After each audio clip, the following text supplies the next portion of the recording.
우리 흔히 말하기를 저 사람은 자타가 공인하는 어떤 사람이다. 저 사람은 자타가 공인하는 좋은 사람이다. 자타가 공인한다 라는 그런 표현을 합니다. 다른 사람이 나에 대해서 이렇게 이야기하고 나도 그것에 대해서 동의를 하는 것을 표현하는 말이죠. 우리 지난주에 예수님이 이제 등장하십니다. 무대 위로 오르십니다. 그동안 구약을 통해서 예수님에 대한 여러 가지 예언들이 있어서 그림자들을 보여줬는데 이제 예수님이 무대에 등장하시는 모습을 보았습니다. 그때 세례 요한이 예수님을 저분은 하나님의 어린 양이다. 저분은 세상 죄를 짊어지신 하나님의 어린 양입니다.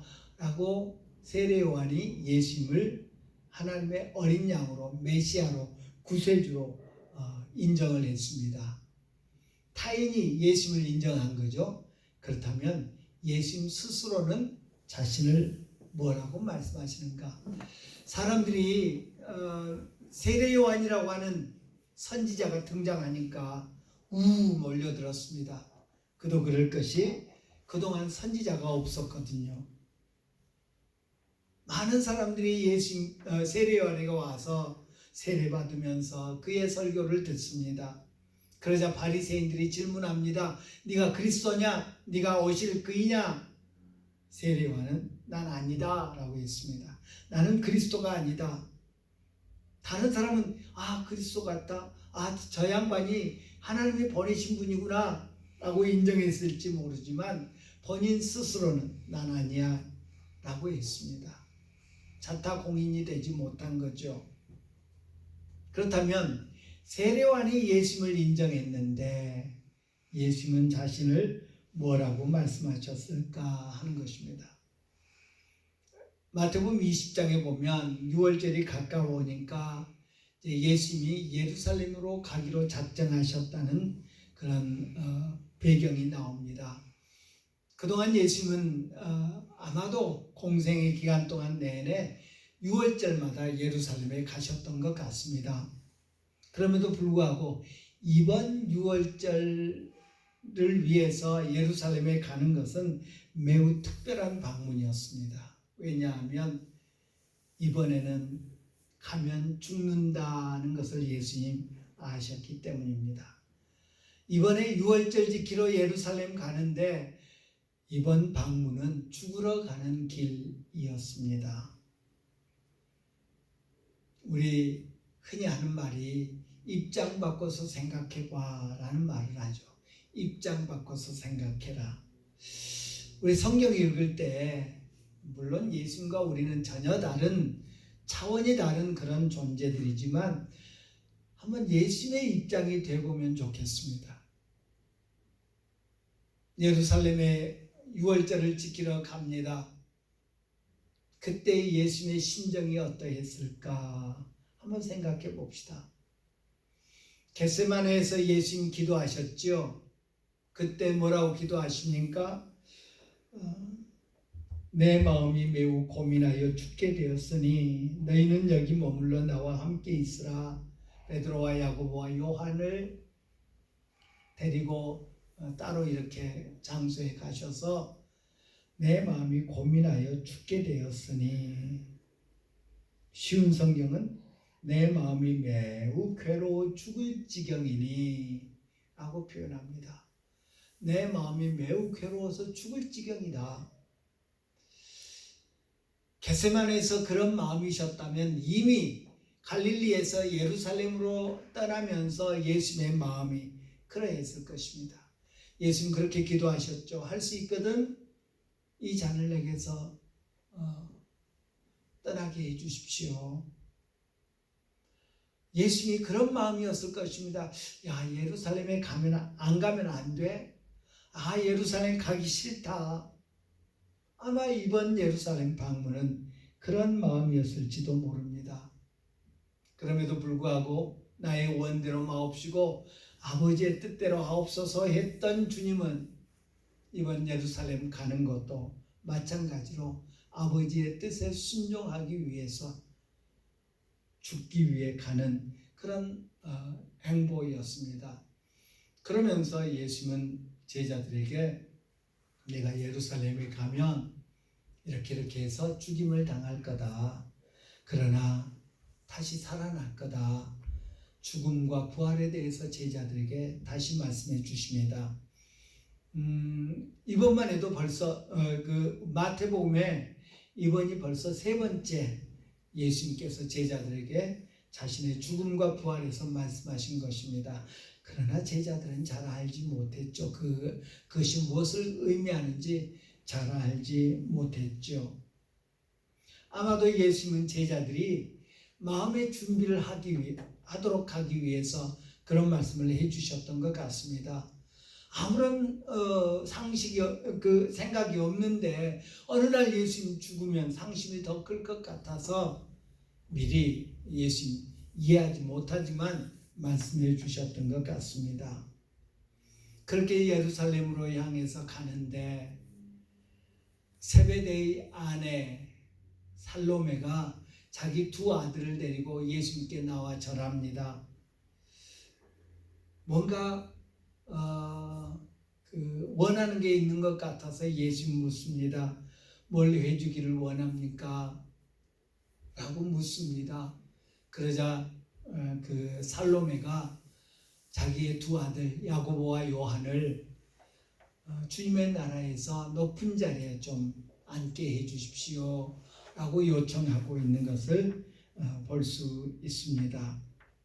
이 세베대는 야고보와 요한의 아버지로서 갈릴리에서 그 고기 잡는 어부였습니다.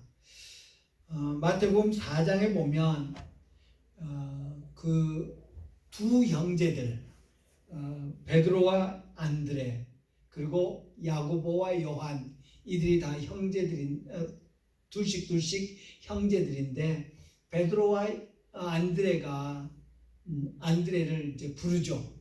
그래서 그들이 예수님의 제자가 되기 위해서 예수님을 따르고 야고보와 요한도 예수님이 부르십니다. 거기서 더 가시다가 다른 두 형제 곧 세베대의 아들 야고보와 그의 형제 요한이 그의 아버지 세베대와 함께 배에서 그물 깁는 것을 보시고 부르시니 그들이 곧 아버지와 배를 버려두고 예수를 따르니라 라고 말하고 있는 것을 봅니다. 야고보와 요한의 아버지가 세베대고요. 그의 아내는 살로메라고 하는 예수님의 이모가 되는 분입니다. 따라서 야고보와 요한은 예수님의 이종사촌이 되는 거죠. 이 살로메는 오늘 본문에 보니까 예수님이 그 예루살렘으로 유월절 지키러 가는데 따라갔던 그런 분이고요. 예수님이 십자가에 못 박힐 때 예수님께서 마리아 어머니 마리아를 베드로에게 요한에게 부탁하죠. 그때 옆에 같이 있었던 그런 분입니다. 요한복음 19장에 보면 예수의 십자가 곁에는 그의 어머니와 이모와 글로바의 아내 마리아와 막달라 마리아가 섰는지라 라고 해서 이 살로메를 이모라고 그렇게 묘사하고 있는 것을 봅니다. 또한 이 살로메는 다른 여인들과 함께 예수님의 시신에 넣을 향품을 준비했다가 시신에 넣기 위해서 무덤에 넣어주기 위해서 아침 일찍 새벽에 갔다가 부활하신 예수님을 만나고 부활의 증인이 되는 그런 사람이기도 했습니다. 그런 예수님을 정말 사랑했던 이 살로메가 예수님께 자기 두 아들을 청탁합니다. 높은 자리에 앉게 해주십시오. 좌편 우편에 앉게 해주십시오 라고 말합니다. 아들들을 사랑하는 어머니의 마음이라고 할 것입니다. 아마 저라도 누구라도 내 아들 내 딸이 높은 자리에 앉을 수 있다면 기꺼이 부탁하지 않겠습니까? 예루살렘 방문을 통해서 이번 예루살렘 방문은 좀 특별하다. 예수님이 말씀하시는 것이 예수님의 언행이 좀 특별하다.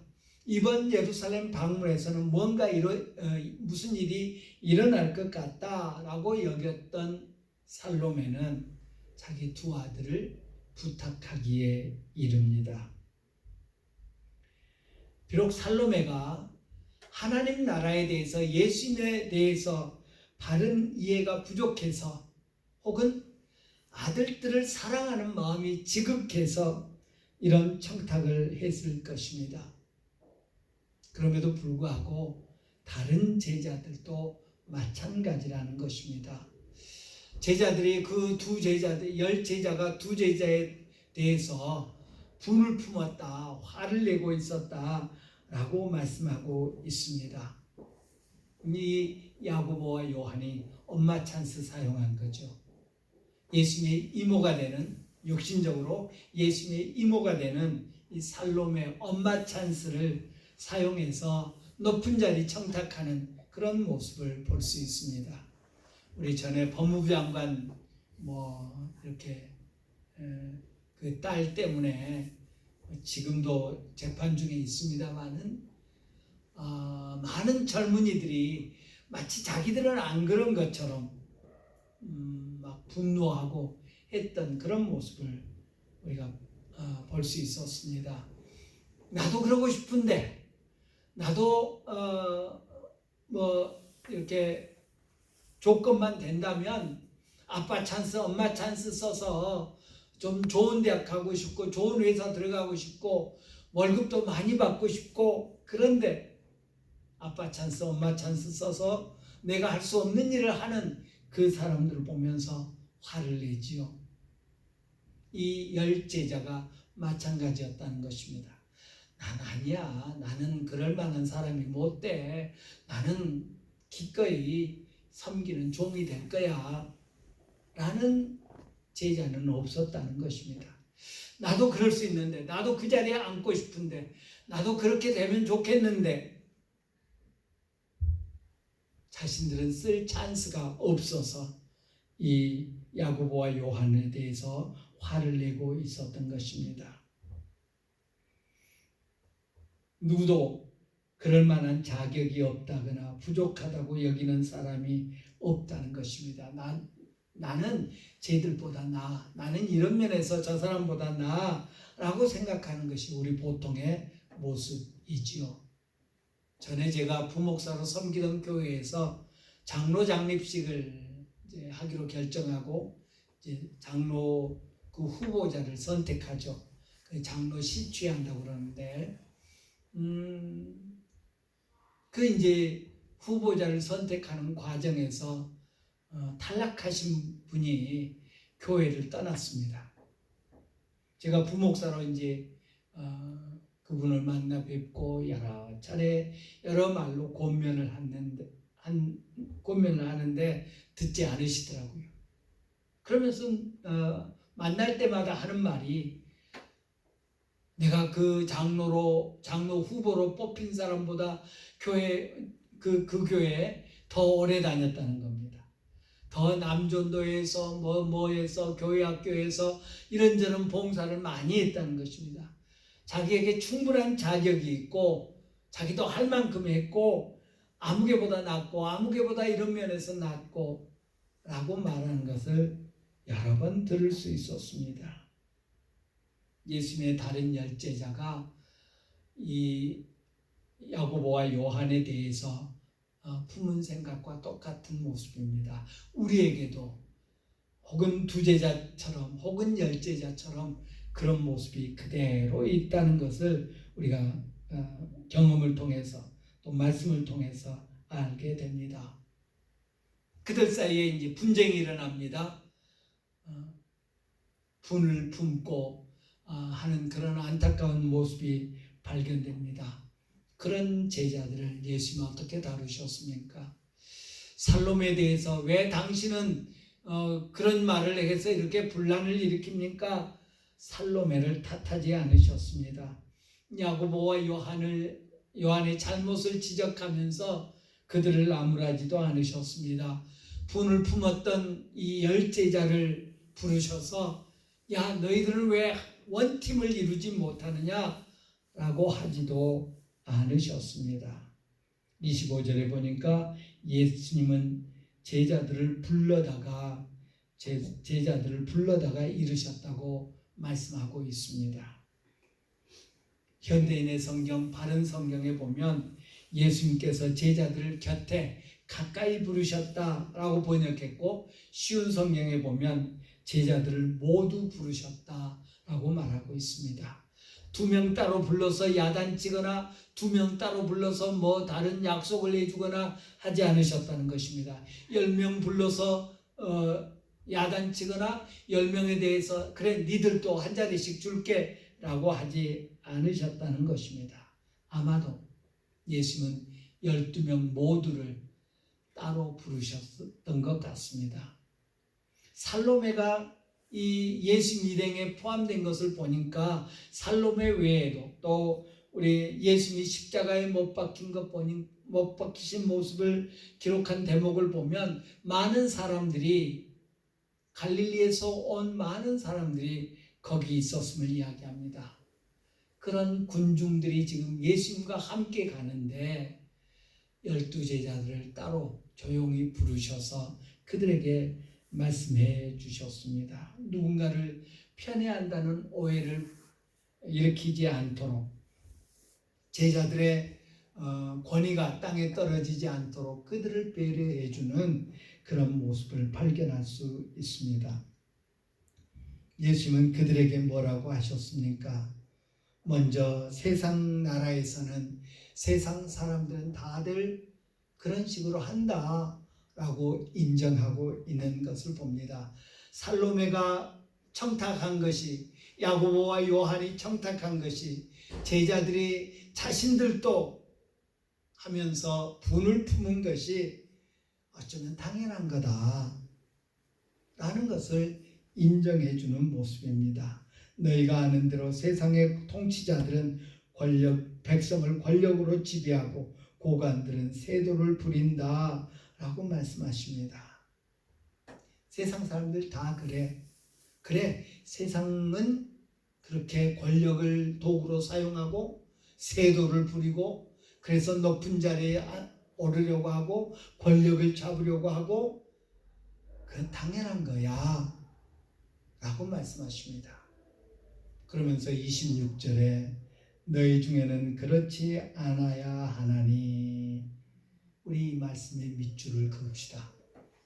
너희 중에는 그렇지 않아야 하나니. 쉬운 성경은 그러나 너희는 저희들과 같이 되어서는 안 된다.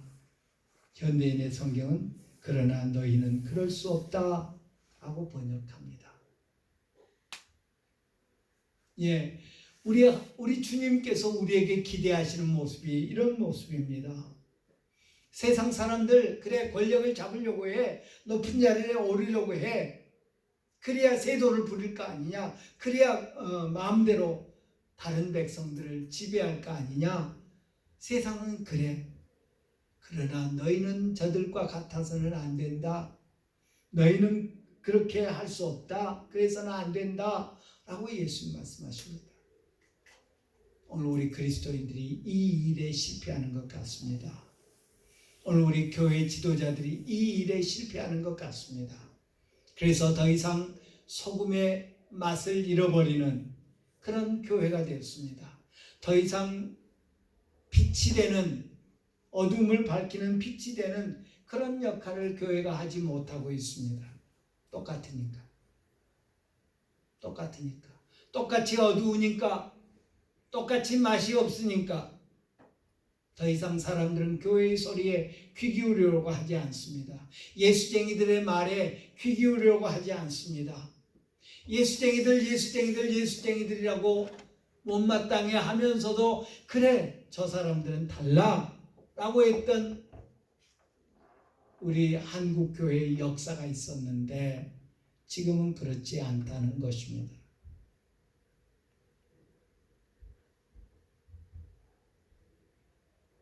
예수는 당시 종교 지도자들을 향해서 화 있을진저 하였습니다. 왜?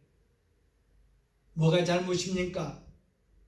그들이 세상과 똑같았기 때문입니다. 바리새인들이, 서기관들이, 사두개인들이, 제사장들이 세상과 똑같은 모습이었습니다.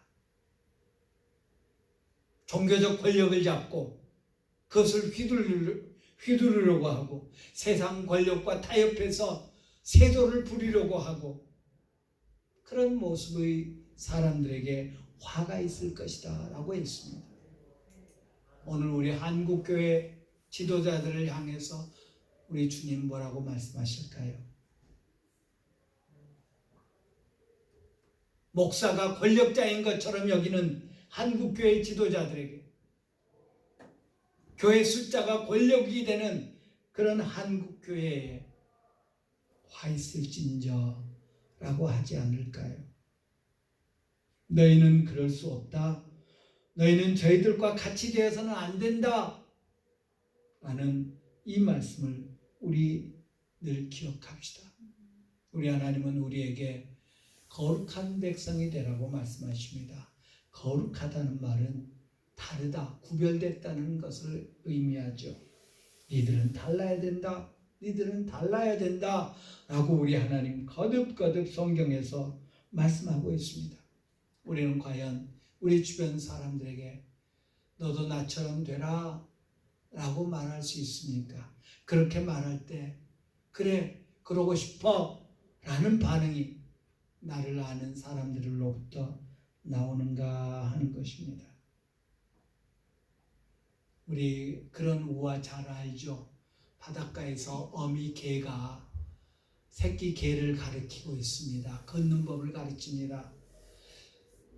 앞으로 가봐, 앞으로 가. 그런데 개가 앞으로 못 가잖아요. 옆으로 가잖아요. 야, 그렇게 옆으로 가지 말고 앞으로 가. 그런데 계속 옆으로 갑니다. 야, 그렇게 걷지 말고 나처럼 걸어 하면서 앞으로 갑니다. 그런데 옆으로 가고 있습니다. 우리 주님은 앞으로 가 하면서 옆으로 가는, 똑같이 하는 그런 분이 아니셨습니다. 야, 세상 사람들과 같아서는 안 돼. 세상의 가치관을 따르면 안 돼. 라고 가르치시면서 나처럼 해라. 나처럼 해라. 라고 말씀하십니다. 어떻게 해요? 누구든지 크고자 하는 자는 저희를 섬기는 자가 되고 누구든지 으뜸이 되고자 하는 자는 너희의 종이 되어야 하리라. 같은 의미의 말을 두 번 반복합니다. 그러면서 강조합니다. 섬기는 자, 우리말로 우리 성경에 섬기는 자로 번역되는 헬라어 단어는 디아코노스라고 하는 단어입니다. 그 단어로부터 영어 디콘이라고 하는 말이 나왔습니다. 집사지요. 집사. 7 집사 할 때 그 집사가 바로 이 디아코노스, 섬기는 자라는 말에서 나왔습니다. 요새는 강아지, 고양이 집사, 고양이를 섬기는 사람이라는 말이죠. 고양이 집사. 고양이 집사라고 부르기를 기뻐하는데 주님의 집사는 제 역할을 안 하는 것 같아서 참 안타깝습니다. 집사, 디아코노스, 섬기는 자라는 말은 식당의 웨이터와 같은 말입니다. 음식을 가져다 주고 또 물을 가져다 주고 필요하면 그 반찬을 채워주고 하는 그런 웨이터와 같은 의미가 섬기는 자입니다. 뒤에 또 종이 되어야 된다고 말합니다. 이 종이라고 하는 단어는 헬라어로 둘로스라고 하는 단어입니다. 이거는 메인 종을 의미합니다. 매여 있는 종, 쇠사슬에 매여 있는 종, 밧줄에 매여 있는 종, 다시 말해서 노예를 의미합니다. 노예. 노예는 자신의 의지가 없습니다. 노예는 자신의 어떤 판단과 생각에 따라서 행동하는 것이 아니라 전적으로 주인의 명령에 복종하는 것이 노예입니다. 다른 사람의 뜻에 몸을 내맡기는 사람이 노예입니다. 자신의 이익을 고려하지 아니하고 자신의 유익을 고려하지 아니하고 주인을 위해서 헌신하는 사람이 노예입니다. 둘로스라고 하는 단어가 그런 의미를 가지고 있다고 합니다. 주님의 제자는 섬기는 자가 되어야 되고 노예가 되어야 된다고, 종이 되어야 된다고 우리 주님 말씀하십니다. 그러면서 주님은 나처럼 하면 돼, 나처럼 해라, 내가 바로 그 섬기는 자고 내가 바로 그 노예다 라고 말씀하고 있습니다.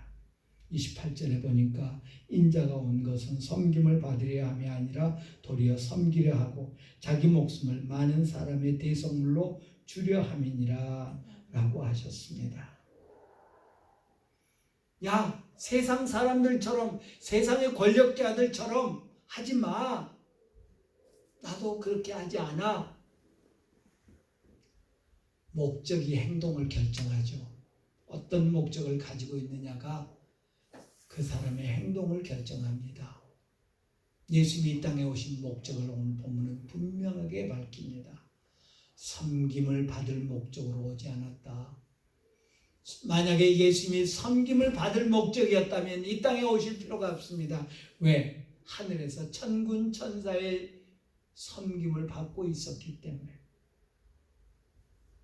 하나님과 동등된 하나님의 본체이신 예수님은 이미 하늘에서 천군 천사의 섬김을 받고 있었습니다. 충분한 섬김을 받고 있었습니다. 그래서 섬김을 받을 목적이었다면 이 땅에 오실 필요가 없었습니다. 나는 그런 목적으로 이 땅에 온 것이 아니라 섬기기 위해서 왔노라 라고 말합니다. 섬기기 위해서 왔노라. 그리고 그 섬김의 절정이, 섬김의 클라이막스가 뭐냐? 십자가다 라는 것을 말씀해 주고 있습니다. 모든 사람들을 섬길 목적으로 오셨다고 말씀하신 우리 주님은 그 섬김의 방법으로 자기 목숨을 많은 사람의 대속물로 주려 합니다 라고 말씀하십니다. 섬김의 클라이막스는 자기 목숨을 대속물로 주는 것이다 라고 말씀하십니다. 예수님은 요한복음 15장에서 이렇게 말씀하십니다. 사람이 친구를 위하여 자기 목숨을 버리면 이보다 더 큰 사랑이 없나니 너희는 내가 명한 대로 행하면 곧 나의 친구라 라고 말씀하십니다. 친구를 위해서 목숨을 버리면 그것이야말로 가장 큰 사랑이다. 그런데 내가 너희를 위해서 목숨을 버린다. 왜냐하면 내가 너희를 친구로 여기기 때문이다 라고 말씀하고 계십니다.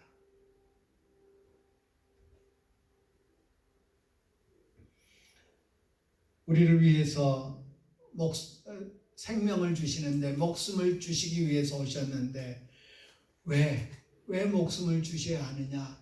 우리를 대속하기 위해서, 우리를 대속하기 위해서 자기 목숨을 대속물로 주신다고 말씀하고 있습니다. 이 대속물은 노예나 포로를 위해서 지불된 몸값을 의미한다고 합니다. 헬라어로. 또한 목숨을 건 대가, 많은 사람들을 불행과 죄의 형벌에서 해방시키기 위한 상환의 대가를 가리켜서 이 대속물이라고 합니다. 시편 49편에서 고라자손은 노래합니다. 사람은 자신의 목숨을 돈 주고 살 수 없으며 하나님께 목숨을 사겠다고 돈을 낼 수도 없습니다. 사람의 생명값은 너무도 비싸며 아무리 내어도 살 수 없습니다 라고 고백합니다. 하나님, 내가 돈 줄게, 내 목숨 좀 어떻게 안 된다는 것입니다. 사람의 생명값은 너무도 비싸서 아무리 많이 내어도 살 수 없다 라고 고백하고 있습니다. 그 누구도 그 어떤 것도 죄의 노예가 된 사탄의 종이 된 우리를 살 수 없습니다. 구해낼 수 없습니다. 그래서 예수님은 자기 목숨을 많은 사람의 대속물로 주기 위해서 오셨습니다. 이 사실을 깨달은 바울은 180도 변화되었습니다. 예수님을 핍박하고 예수 믿는 자들을 핍박하던 바울은 자기를 위해 자기 목숨을 바울을 위한 대속물로 주기 위해 오신 예수님을 만났을 때 그는 인생 전체를 주님께 바치게 됩니다. 그가 모든 사람을 위하여 자기를 대속물로 주셨으니 기약이 이르러 주신 증거니라 라고 바울 사도는 디모데전서에서 고백합니다. 주님은 자기의 목숨, 당신의 생명으로 죄에 노예된 우리의 몸값을 치르기 위해서 이 땅에 오셨습니다. 그 누구도 그 무엇으로도 어떤 생명으로도 죄에 노예된 나의 몸값을 대신할 수 없는데 그럴 만한 충분한 자격이 있는 하나님의 아들, 하나님에 의해서 보내심을 받은 예수 그리스도가 자신의 목숨을 대속물로 주었습니다. 종이 되어야 돼. 섬기는 자가 되어야 된다. 종이 되어야 된다. 노예가 되어야 된다. 노예는 자신의 의지, 자신의 뜻, 자신의 생각에 따라서 사는 것이 아니라 주인의 뜻에 따라서 자신의 몸을 희생하는 자인데 바로 예수님이 그분이셨습니다. 아버지의 뜻에 자신의 몸을 맡겼습니다. 자신의 유익을 구하지 아니하고 우리의 죄를 대속하기 위해서 몸을 바치셨습니다.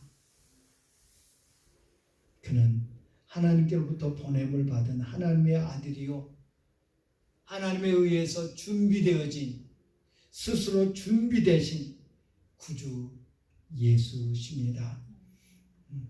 우리를 위해서 자기 목숨을 대속물로 주기 위해서 이 땅에 오신 주님, 우리 주님께 그 주님께 우리는 어떻게 반응하고 있는지요? 늘 감사와 찬송을 우리 주님의 이름에 돌려도 부족하게 될 것입니다. 주님께 감사하는 그런 우리 모두가 되기를 간절히 바랍니다.